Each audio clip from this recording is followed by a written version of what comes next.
इंदौर हवाई यात्रियों के लिए गुड न्यूज है। इंदौर एयरपोर्ट पर अब डॉक्यूमेंट दिखाने की जरूरत नहीं पड़ेगी। जी हां, देवी अहिल्या एयरपोर्ट पर डीजी यात्रा सुविधा शुरू हो गई है।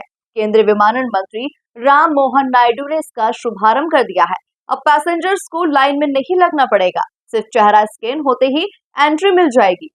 देखिए खास रिपोर्ट। इंदौर के देवी अहिल्याबाई होलकर अंतर्राष्ट्रीय विमानतल पर यात्रियों की सुविधा के लिए डीजी यात्रा सेवा का आज से औपचारिक उद्घाटन किया गया। ये उद्घाटन केंद्रीय उड्डयन मंत्री किंजरापू राम मोहन नायडू ने विशाखापट्टनम से वर्चुअली किया। इंदौर में इस समारोह में सांसद शंकर लालवानी सहित अन्य गणमान्य उपस्थित थे।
देश के प्रमुख एयरपोर्ट्स पर यात्रियों की सुविधा के लिए करीब 2 साल पहले डीजी यात्रा सेवा शुरू करने का फैसला लिया गया था, जिसके तहत एयरपोर्ट पर यात्रियों को पहचान संबंधित दस्तावेज दिखाने के बजाय बायोमेट्रिक जांच के जरिए ही सिर्फ चेहरा दिखाने पर जांच हो जाती है।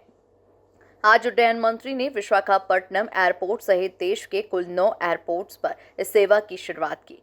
इंदौर में हुए समारोह में टर्मिनल में बड़ी स्क्रीन लगाकर मंत्री ने वर्चुअली ही सेवा का शुभारंभ किया। इस अवसर पर यात्रियों को इस सेवा की जानकारी दी गई और कई यात्रियों ने इस सेवा का प्रयोग कर प्रवेश लिया।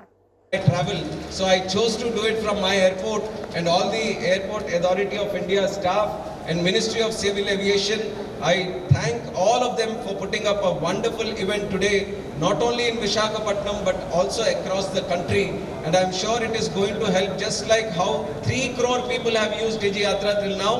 It is going to help many more people in the coming days. Like you would have seen in the last 3 months, Ministry of Civil Aviation is doing many wonderful initiatives to take forward the civil aviation sector in the country also. Recently we have changed the guidelines for seaplanes. Seaplanes was supposed to be introduced by Honorable Prime Minister Narendra Modi ji 4-5 years back. He did a very strong attempt, but because of some problems, some initial obstacles, the seaplanes were not able to achieve the success we imagined it would.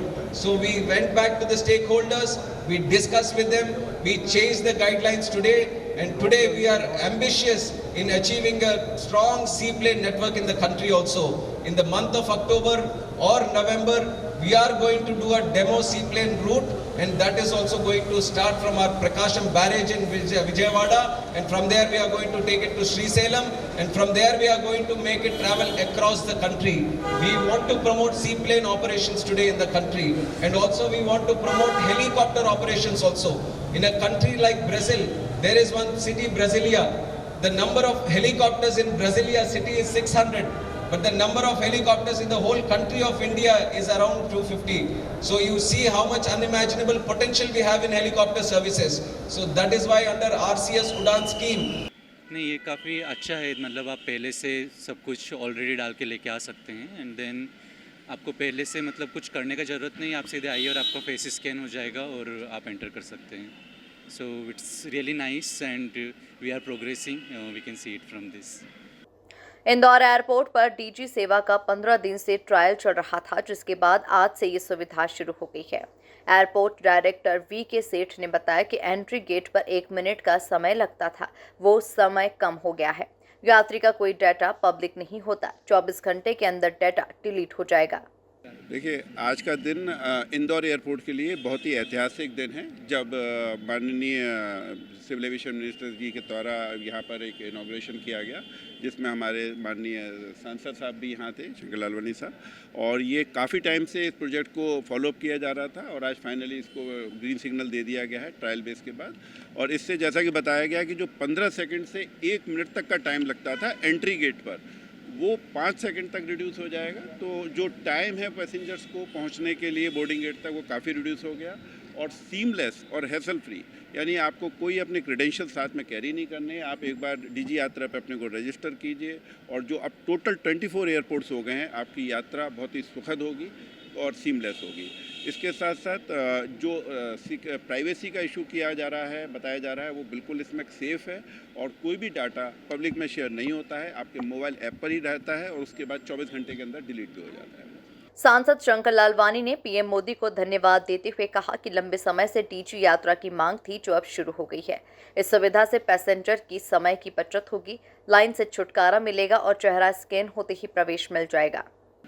सबसे पहले मैं माननीय प्रधानमंत्री जी को धन्यवाद देना चाहता हूं कि हमारे लंबे समय पर ये मांग थी कि डीजी यात्रा इंदौर में प्रारंभ की जाए और आज ये शुभ अवसर आया, इंदौर को डीजी यात्रा प्रारंभ हुई। ये सुविधा मिलने से अब जो पैसेंजरों की समय की बचत होगी, जो एक लाइन क्यू लगती थी जब एयरपोर्ट पर नंबर ऑफ़ फ्लाइट ज़्यादा होती थी तो लंबी लाइन लगती थी, इसके माध्यम से यात्री जल्दी जा सकते हैं। ऐप डाउनलोड कर वो घर से नो फिजिकल भी की ज़रूरत नहीं पड़ेगी, न दिखाने की ज़रूरत पड़ेगी बोर्डिंग कार्ड। तो एक ऐसी सुविधा है कि जो यात्रियों को समय की बचत होगी, यात्रियों के लिए भी, और एयरपोर्ट को जो सिक्योरिटी है उनको भी एक सुविधा रहेगी। तो ये यात्रा आज से प्रारंभ हुई है। अब मैं आपके माध्यम से जनता से ये निवेदन करूँगा कि डीजी यात्रा का ऐप डाउनलोड करें और घर से ही अपना बोर्डिंग कार्ड अगर डाउनलोड करके आएंगे तो आपको सुविधा सीधे अंदर मिलेगी जाने की। कुल मिलाकर इस सेवा के शुरू होने से यात्री एयरपोर्ट के एंट्री गेट से लेकर सिक्योरिटी होल्ड एरिया और बोर्डिंग गेट पर बिना पहचान दस्तावेज दिखाए सीधे प्रवेश कर सकेंगे। उनकी पहचान उनकी आंखों से बायोमेट्रिक के जरिए सिस्टम में दर्ज डाटा जो आधार से जुड़ा होगा उसके जरिए हो जाएगी। इससे जांच में लगने वाला समय आधे से भी कम हो जाएगा और एयरपोर्ट पर यात्रियों की कतारें भी कम हो जाएगी। Bureau report, MP news, Indore.